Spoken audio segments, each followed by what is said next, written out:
Cystic fibrosis can be a devastating diagnosis, but living with the disease can bring positivity and a new appreciation for each day. From the Bonnell Foundation in Detroit, Michigan, it's the Living with Cystic Fibrosis podcast. Nothing on the Bonnell Foundation Living with Cystic Fibrosis podcast should be considered medical advice. Medical advice can only come from your CF physician. Here's your host, Laura Bonnell. Today we're talking with Melissa Yeager, who is the executive director and co-founder of Claire's Place Foundation. Claire Wineland, as everyone in the CF community knows, started her foundation at age 13 and is the inspiration for the movie 5 Feet Apart. And we will get to that later. But first, Melissa, I wanted to start at the beginning where if you knew that your daughter had cystic fibrosis and how your journey started. Oh, thank you so much, Laura. In 1997, when Claire was born, her father and I did not know, first of all, anything about cystic fibrosis, and secondly, that either one of us were carriers. At the time, they did not do the screening like they do for some other, diseases and genetic disorders that come along with genetic testing. They did not test for cystic fibrosis, so we were unaware. Claire was born 2 weeks overdue. And she had something called meconium ileus, which is where the bowel ruptures because the meconium is very thick and sticky. And apparently that's a telltale sign of CF. And so, when she was born with that, she had a giant cyst in her belly, was rushed off to surgery, and the doctors came back in to say, does anyone in your family have cystic fibrosis? Neither one of us had even heard of it, like I said. So, my husband went immediately to the library to search what cystic fibrosis was even. And 7 weeks later, when the sweat chloride test came back positive, I remember it was devastating and very terrifying because at the time it was pretty grim. Medications have come so far in the last 21 years, but that was the first time I had ever even heard of cystic fibrosis. And here I was with a baby with cystic fibrosis. So that's where our journey began. And then how was it in the beginning? And I'll never forget, gosh, it's going to make me cry, Laura. I'll never forget when they called back to say that the sodium chloride test was positive. I literally, my knees buckled because I had done what nobody's supposed to do and searched everything I could find about it. And I was just so terrified that she wasn't going to survive. And, from that moment on, it was kind of one thing after the other. The first 7 weeks were spent in the NICU with bowel surgery, reconstruction. And then she would get an infection and then it would go away. And then her kidneys would give a hard time. And it was just, if anyone spent time in the neonatal intensive care unit, you'll understand that, it's almost every day is a new issue. And it was just exhausting and terrifying. And I remember doing a lot of praying that, some miracle would happen, that she would be okay. So the first few years were very touch and go. We had to do a feeding tube very early on. She wasn't thriving. She had allergies, and it was just kind of one thing after the other. I would say around 3 years old, 2 or 3 years old, it started to level off. We had found the right combination of enzymes and how to get them in her and how to get her to gain weight. And I remember we had a nanny from Haiti and we were living in New York City, and she had these amazing recipes with really high calorie meals, like with lard and black beans and plantains and all these wonderful exotic meals. And we got her to gain weight. And so, I'd say 2 or 3 years it took us to really get our feet under us and understand about CF, get the right specialist, et cetera. And then as she got older, there were bumps in the road, but she maintained pretty well until she was about 10 or 11. She really started fighting really from the get-go, it sounds like. I could tell that she was struggling. When she was born with the meconium ileus, what happens is it was right under her umbilical cord. So her arms and legs were super skinny. She had been malnourished. Her belly was distended. And I just remember thinking, that poor little thing. And I was just heartbroken. But she looked at me like she was going to be okay. It was almost the roles were reversed from the get-go, like, it's going to be okay. It was just she was very alert. She was very, I think she was born kind of an old soul. She looked at me that way, and it kind of went on like that for a long time. She would comfort me about her issues. So yeah, she started off from the beginning struggling, but she kept coming through. It sounds like, obviously you just said that, but a bit of an inspiration to you. It sounds like it went back and forth between you. Absolutely. Absolutely. She's always been an inspiration to me. At times where I thought things were just so dire, she just, she would sail through. And I think people that live with chronic illness and especially cystic fibrosis, they've seen those times where the the doctors are very serious, and they start throwing out, she has a 1% chance of surviving. We had a couple of really big scares, and she would just pull through. It's almost like she had her destiny, and she would make me feel better. She would say, stay in the moment, right this second, everything's okay. Don't give up on me. And would you agree, it seems like my girls and many or most of all the kids and adults that we meet in the CF community, they have this drive, and it's probably because of their diagnosis, but it is, a different level of life, it seems to me. I agree. And I've gone back and forth on that exact topic with her father. I think children with cystic fibrosis are put through so many situations, and they always know that death is on their heels in some way or another, not every child. And I just want to be really clear that there are some mutations that are not, as dire as others. But, in some way, shape, or form, they understand the preciousness of each and every day because of what they've been taught. But I tell her father, I feel like she was born with that. I feel like from the very, first 7 weeks that she was very calm and very present. I think they're given this extra little spark because of everything that they physically have to go through. That's just my personal opinion. Every child with CF I've ever met has that spark. It's very hard to put your finger on, but a charismatic, shining little spirit. And I also think, I see it in your life. I feel it in my life that it was my purpose to have CF in my life. Do you agree with that, or do you think it's weird? No, I absolutely agree with it. I think for me, it was a huge lesson in understanding powerlessness. Most of my life I was kind of driven and make things happen kind of type A. When I had Claire, and you just kind of have to surrender, completely changed my perception on life and acceptance. And it brought me closer in my spiritual practice. And it gave me so many gifts. And now running her foundation, it is my absolute niche. It never feels like a job. It's just kind of like what I've always been leading up to doing. So I see in the big picture that, it's become my purpose. And it's such a rare disease. We need people to be inspired. You know what I mean? We need people to work in the CF community and to help the people living with CF every day. And Claire's Place Foundation, our new tagline is, until there's a cure, there's Claire's Place Foundation, because we support people living with it day to day. It's become a huge purpose for me, and it's a blessing. It actually is. As painful and hard as it is sometimes, it's an absolute blessing. And I feel very fortunate to have been her mother. For anyone that may not know, your daughter kind of came on the social scene when she was 13. Is that correct? She'd been doing a few things before that, but mainly at 13 when the news became interested, and she started the foundation. And she was on she was on Health Heroes and a couple different shows like that, just because of the inspiration behind starting the foundation. It's always been a ham, though. She has. And, of course, I have never had the pleasure of meeting her or meeting either one of you, but you really felt her excitement for life through videos that I watched of her on Facebook or any form of social media. Such a joy and such an inspiration. I love the Bernie Sanders, when she was, out doing that. There's so many wonderful things. So My Last Days was amazing. The ones who got her to get to meet Bernie Sanders, that was like a life changer for her. She was so excited about that. That's an exceptional episode, in my opinion. But it was beautifully done.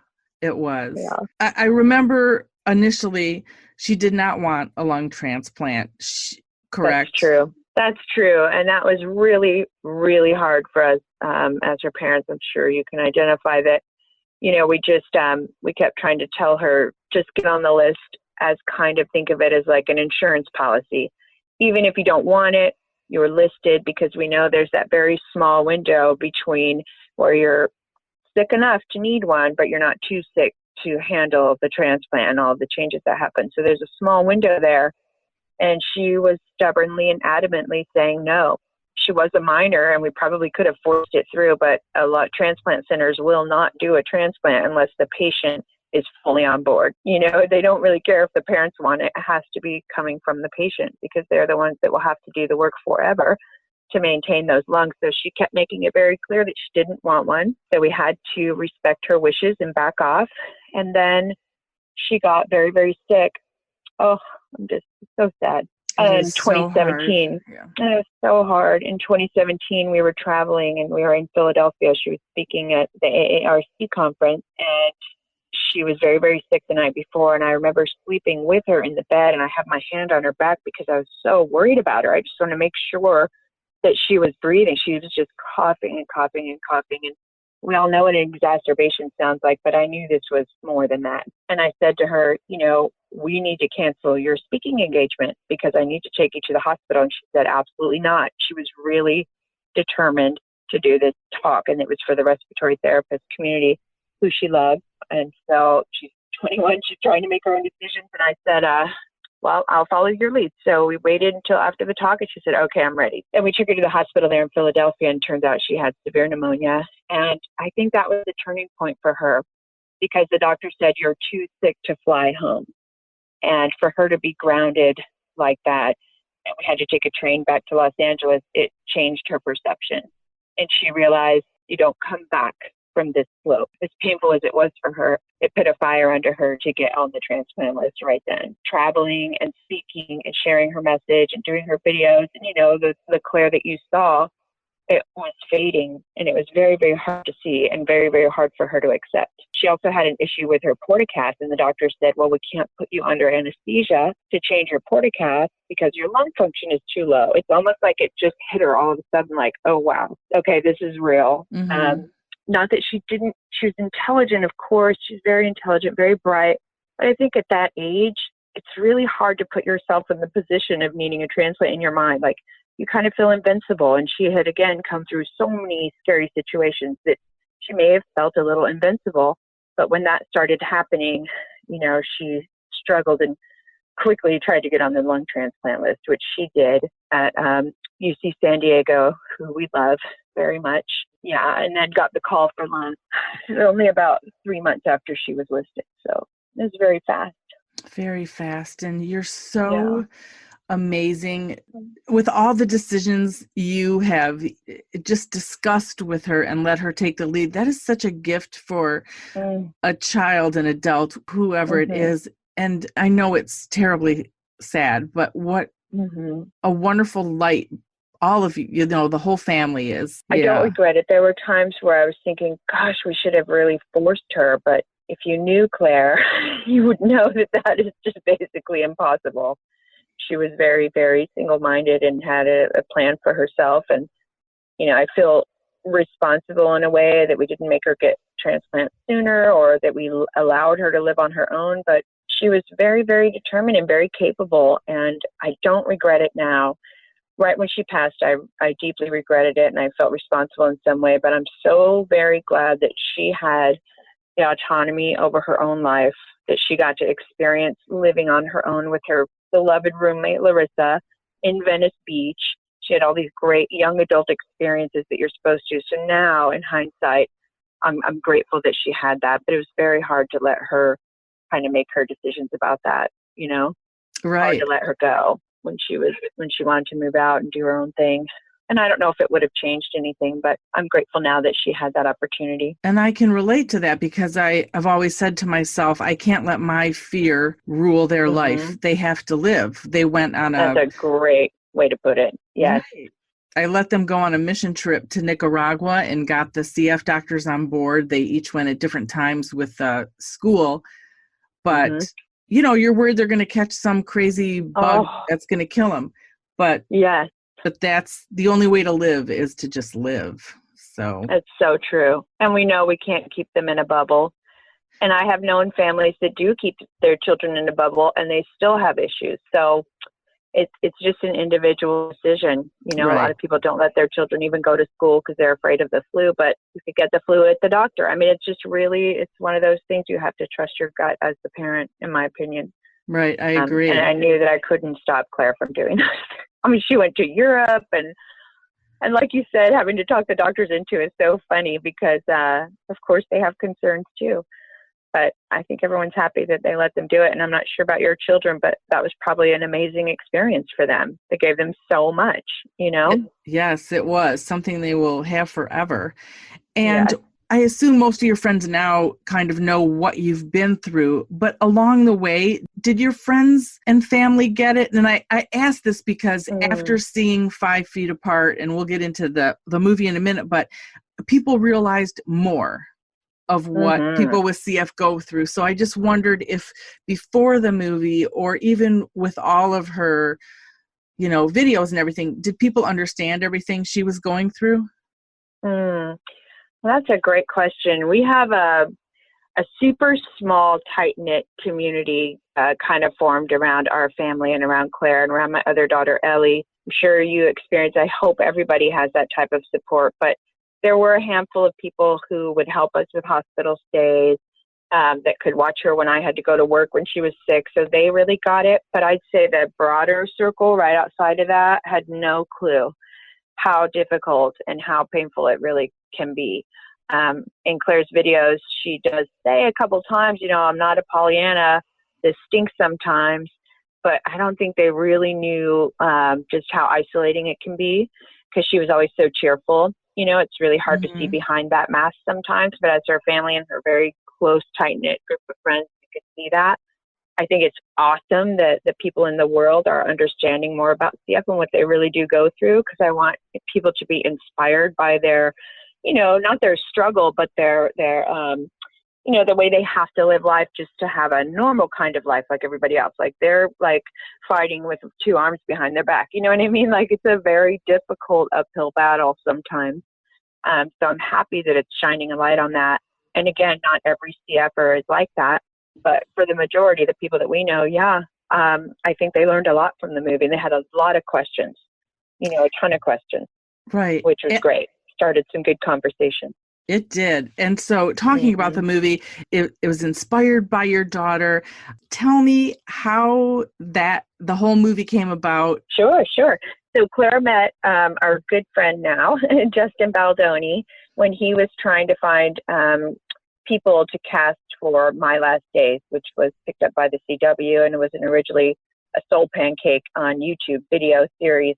And he met Claire through a Skype interview, and they immediately clicked. And she was the very first person he had ever met in his whole life with cystic fibrosis. And I remember being shocked, but then I think back to when Claire was born, and I had never heard of it. It is a very small community. When you're in it, you assume everybody knows of it, but very few people do, actually. So he was intrigued by cystic fibrosis, and she would just talk about it all day. She loved to spread awareness, and so they became very close friends.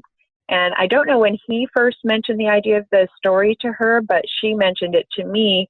I think it was late 2016 is when she said, "Hey, Justin's going to do a movie about people with CF. Isn't that so cool?" And I said, "Yeah, that sounds awesome. What is the storyline?" And they had gone back and forth a few times about, she told him it's a huge no-no for people with CF to be together. There were several stories from CF camps many years ago when they used to all get together before Superbug. They're contagious to one another. She was like, "I don't think that's a good idea, Justin." But then he said, it's going to be more of a Romeo and Juliet tragic Hollywood love story. So then she got on board and she was excited, but she was very determined to make sure that it was as accurate as possible. So he got CBS Films to hire her as a paid consultant on the movie with someone with CF. So she went, to the table read where they read through the script for the first time and contributed a couple lines to the movie and made sure that everyone had a portacat. That was one little thing for her. She was like, "Okay, nobody has peripheral IVs. Okay, that's just ridiculous. We can't. We have to have a port or a PICC line or something like that." So she was sure that they all had a port and how it looked. It was a Tegaderm. And, Justin visited Claire in the hospital many times over the years. So he saw firsthand hospital life. So I saw so much of her influence in the movie and the way she decorated her rooms. And it was a beautiful thing. And she agreed to let CBS use her persona, just how she appears, and that she's a YouTuber and that she decorates her rooms like this. And then the attire that she wears is a lot but she was very clear that they could not use her personal story. And they didn't want to use her personal story because it was a written movie. It was a written Hollywood story. So she said, "Just make sure it's clear that this is not my personal story," because she wanted to do her own book or movie later in life. So they agreed to that. when you see the movie, Stella Grant, the main character, is a lot like Claire in persona, but her story is not the same at all.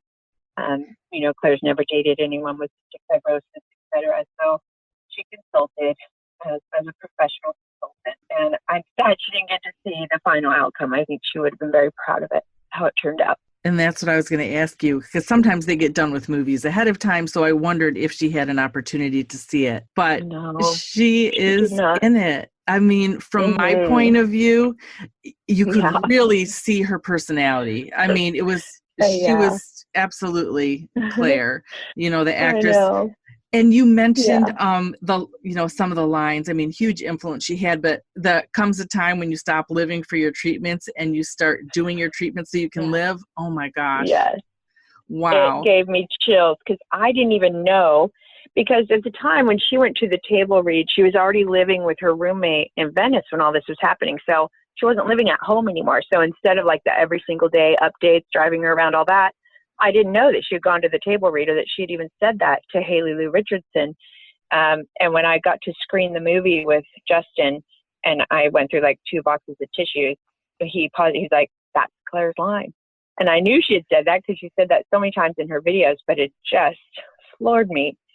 It was such a great perspective, because I think it applies to many more things than just treatments. Like, are you working to live, or are you living to work? I mean, it can just kind of be popped into any, I think a lot of human beings will be able to relate to that, not just CFers. So I thought it was a beautiful thing that Haley Lou Richardson said, "We got to put this in the movie." So that made me very, very happy. And yeah, she's all throughout the movie. They also put some, they call them Easter eggs, where if you knew Claire, like for instance, when Stella is looking at her computer screen, along the right-hand side where it has the thumbnails for the other videos are a lot of Claire's videos. And then there's a picture of Claire and her sister Ellie on there. And there's, he just did all these sweet little, like Stella Grant interviews the marvelous Claire Wineland as one of her videos. And it was just very thoughtful and very sweet and heartbreaking at the same time. Wow, I have to go back and make sure I see all of those. One of the most touching things to me too, I mean, everybody, is looking for at different things, but my youngest, who's 21, has, a lot of isolation because she's in the hospital a lot. So that first scene when the friends left, oh my God, it so hits home. Gosh, right? It does, doesn't it? Yes, I think all CFers will see themselves in it, which is something I keep saying to anytime I do any kind of like interview or podcast around this movie. I just want to say, every one of you parents and so many CFers, I know the stories are different, but you will relate and see bits and pieces of your story in there. I mean, it's just, the communities, we're all so similar, those feelings of isolation. And when she shut the door and they left, and she just, it's just so sad. I mean, how many holidays and birthdays and events have your children missed over the years? And I think all of us can relate to that. So it's not just Claire, it's kind of a piece of everybody, that walks this path. And my heart goes out to everyone, because you'll need a box of tissues. Right. I mean, your daughter, daughter was like, senior trip. Yep. Yeah. Mm-hmm. And there's so many different emotions that go on when you see the movie. I mean, I think young adults do feel they have to act a certain way. Nah, it's not a big deal. It's fine. Yeah. I'm fine. So Claire felt some of that as well.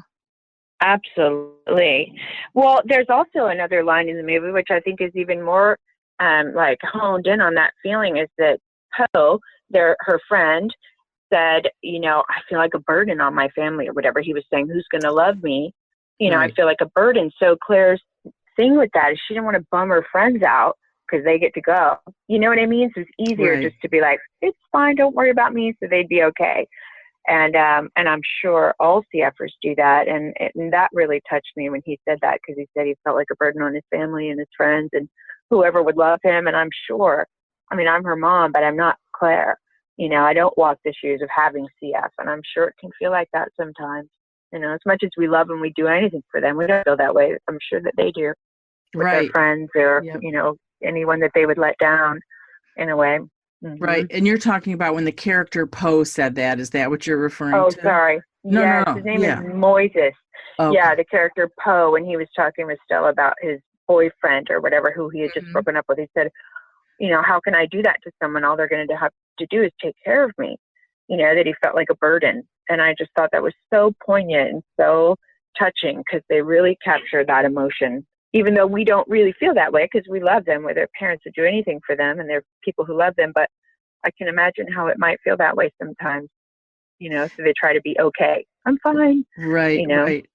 And all the emotion that we've been talking about and the inspiration, I know you have heard, there has been controversy over it. Some people only saw some medical inconsistencies. And people were talking about that. And I have to say, the first time I saw it, I wanted to focus on that so I wouldn't sob. So I thought, I know, I'll focus on the fact that, they're not wearing a mask at this moment, because that's the only way I can get through it. And then the second time I saw it, I really allowed myself to, see everything more after I made it through the first time. But what are your thoughts? And I know everyone is allowed to for their own opinion, but what do you think? Of course. Well, I honestly, I see both sides in a way. I do. But I think the positive absolutely 100% outweighs any complaint that there might be. As far as the 6 feet rule, Claire said to me, because I was concerned about it too. When she told me, I'm like, well, how are they going to do that? Then kids are going to think it's okay. So I had that same argument. And Claire said to me, oh my gosh, Mom, she's like, give us a little more credit. Everybody knows from the time they're born not to do this. She goes, it would be like someone having lung cancer and seeing a movie where a lung cancer patient is smoking and think it's okay to smoke. She's like, it doesn't work that way. We're smarter than that. It's a cool story. It's like Romeo and Juliet. I mean, she really did not see the harm or the role modeling that they maybe were setting up for younger kids. However, I did think that at first, so I see their side of that. I think when you see the movie, or you've seen it, but when people see the movie who have maybe been critical of it, they'll see how many times that point is driven home. The nurse and her, jumping through hoops to keep them apart, and everybody lecturing them. And, it's not like they're just blowing it off, in my opinion. There are also families that have more than one child with CF, so it's not always 100%, universal precautions at all times. I mean, people are human and it happens, and there's sometimes 4 children with CF in the same family, which would be nearly impossible to keep everyone 6 feet apart all the time.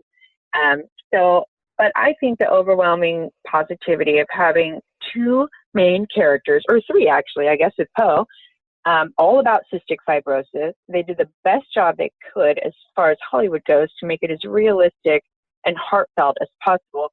I think that's amazing. Amazing. It's never happened, as far as I know, where it's a major motion picture. It has started so many conversations, even if there are arguments or disagreements. Everyone is talking about cystic fibrosis right now. So I feel like the CF community should come together instead of tearing each other apart, and really enjoy this moment. Make the most of it, capture people's interest. Say, how can you help? Do this, do that, whatever. People are really curious about it right now. So it's fantastic. And it's not perfect, but it's pretty darn close to perfect as far as I'm concerned. I agree. I'm so glad. 100%. And it's funny because I was saying, I kept putting on Facebook and, other social media and Twitter that the awareness has gone up 100% about cystic fibrosis. Yes. At this point, I feel it's gone up more than 1,000%. I do too. Yeah, when I first screened the movie the first time, there weren't no one in the theater had a CF connection. It was media night because of my reporting job, and no one in the theater had any connection to cystic fibrosis. I mean, I had gone around before the movie and asked everyone, no, they weren't. They weren't even sure what CF was. So after the movie, I interviewed all these people, and they said, oh my gosh, I had no idea. I want to learn more about CF. Every single person. Love that. Yeah, they either wanted to learn more, they were so interested in the disease after. So after that movie, my heart, I was like, if nothing else comes from that movie, which of course it did, but if nothing else, that was the best part, the awareness for me after the first viewing. And then after the second viewing, we had a premiere of a bunch of CF families and friends. Oh, it was so fantastic. I know, like I know, like, enjoy the moment. The people that are rallying against it, I'm not sure. Maybe they hadn't seen it yet, is what I'm wondering, because it was a very great, well done movie. I don't think that it was, belittling in any way. I don't think it was not exploiting. Oh, okay, I don't gotcha. think that it was exploiting people with cystic fibrosis in any way, shape, or form. And I think I've seen that as an argument too. Like, we're not a Hollywood story. They do a lot of other movies with people with cancer, with some of these other huge diseases, and I don't think it's always exploitative. Right. So I don't feel that they did that with this movie at all. I feel like, if anything, it honored, the deep emotions that go along with it, and the family dynamics, and the isolation, and the friends, and maybe it will inspire people to donate to a cure. I mean, I just think there's so much positive. I really, really do. I do too, and I think it has really educated the younger population, because it's a young love story, and and Cole Sprouse. Right, Everybody the teenagers Cole Sprouse, behind me were sobbing, and they were so touched by it. So it was wonderful. I know. I'm just going to say, enjoy the moment to the CF community, and let's band together and create a united front. Put all your information out there. Do the hashtag 5 feet apart, so people know. Like, every single person in the theater that I was with, and they didn't know that I was there, when I went to see it a second time, I heard them all whispering, "What is Bisaphasia? What is cystic fibrosis? I hadn't even heard of it before." And so I'm like, yes. So they're going to go home and they're going to Google it. So make sure you're up front, get out there, have a conversation. We did a live Q&A with Haley Lee Richardson. And by the way, when I hugged her, I started sobbing. She felt just like Claire. She's very tiny. She buried her face in my chest like Claire did, and I just started bawling, because she really embodied and worked so hard and took it so seriously to represent someone with cystic fibrosis accurately. She's a great actor. But anyway, I just love it. They're going to go home. They're going to Google search Cole Sprouse. I hope he's talking about it. I know they're raising money for CF Foundation. It's a fantastic opportunity. I hope we can put that behind us. A controversy, but even the controversy is raising awareness, so it's okay. It is. And yes, every actor that I saw did a fabulous job of promoting it also. And I wanted to ask you too, how long has it been since Claire passed, and how do you move forward? I mean, you're obviously still in the CF community, reaching out to everyone, but it's our worst nightmare. It would be anyone's worst nightmare to lose a child, but when you have CF, you're always thinking about it. Always. And I'll just tell you, one CF mom to another, it is harder than I ever imagined. Letting her go was harder than I ever imagined. I think we steel ourselves for that day, especially when you're at the stage of needing a lung transplant. There are so many risks. You feel like you're ready for that, like you're accepting it. Your child knows the risks, and you're willing to take that path. But it was so sudden for us. It was and only 3% of people that get double lung trans have this type of outcome. So of course it was totally unexpected. She, the surgery went well. She had waited a long time though, and her lungs were very, very sick. So it took a long time to get, in particular, the left lung out of the cavity. And so she was on the ECMO machine for a very long time trying to do the transplant. And that increases your risk of stroke, of blood clots. So she made it through the surgery. We were jumping up and down in the lobby. Everyone was so excited. And then the next day, she suffered a massive stroke from a blood clot that blocked her carotid artery. So it was just so... talk about PTSD. I was in shock literally for the first 3 months. And being an activist and a member of the cystic fibrosis community, I have counseled and spoken with and supported so many other parents through the loss of their child. Through Claire's Place, we've covered the cost of their funeral services, end of life care, and we've done all this. I communicate with them constantly, but until you're in that spot, it's impossible to understand how deep of a loss it is, because you just have so much hope. You get so much hope when you're going to get a lung, and you have all these visions of that first breath. I was really excited about that first breath, but it just didn't happen that way. I can't even imagine that. I mean, there's no one to blame. It just, it's a risk you take, and that was a very hard part of the movie. I had to leave. The second time I had to leave during the scene after I don't want to give any spoilers though. Right, but is this for people who've already seen the movie? You know what I'm talking about. I know exactly what you're talking about, and I couldn't even watch, and I haven't had to go through that. No. You know. I hope you don't, Laura. I hope you don't. It's very hard. Yeah, I hope not. Yeah. Well, there are great, amazing parent support groups called the Compassionate Friends Network, which I've connected with, just for parents who have lost children. And so I have been finding some support. I'm looking for more support in the CF community, or maybe we'll start a support group for CF parents in particular who have lost children, because I think it's a little bit different. When you've been thinking about it their whole life, when it actually happens, it's just very, very, very different. And it's interesting that you mentioned PTSD, because that's what I've always thought. And then one of my girls, I won't say which one, but one of them is of course they need therapy and counseling, but one of their therapists said, it's PTSD because it's repetitive and you're always ill and you're always in the hospital and you're always having situations. But I, as a parent, felt like that because it's... You're dealing with one child, you're putting your life on hold for another, and you wouldn't have it any other way, but it's like, oh my gosh, again, right? Yeah, it can be a lot of crisis mode a lot of the time.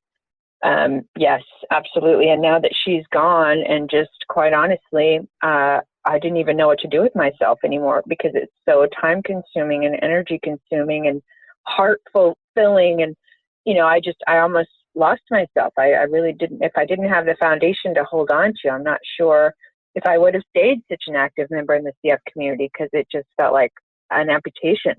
Do you know what I mean? Like, she was my whole life, especially towards the end. And, other parents can relate. I mean, all your children are, even healthy children, but especially if you're a caregiver for a child, it's, I just didn't know what to do with myself. So I've thrown myself into working with Claire's Place Foundation, and I get a lot of joy. At first, I got a lot of heartache, but now I get a lot of joy when a family calls and says, my child just had a transplant. We need help with rent for 3 months. I'm happy for them. Very, very happy for them. At first, I was just so heartbroken and bitter in a way, and I just was like, I'm not going to let that emotion override the love I have for the CF community. Stayed really busy, and it's given me a lot of peace. To me, it feels like therapy. Working with, my foundation, I always tell everyone, this is therapy. This is great. I get to connect with other moms. It's phenomenal. Thanks for the opportunity. Thank you. I appreciate it. And I love that you love the movie. Oh, I'm so happy. So good. I'm going to see it again. Good. This has been the Living with Cystic Fibrosis podcast. Be sure to subscribe to the show in your favorite podcast app so you don't miss an episode. For more information and to learn more about the Bonnell Foundation, check us out online at thebonnellfoundation.org. That's the BONNELL foundation.org, or follow us on social at the Bonnell Foundation.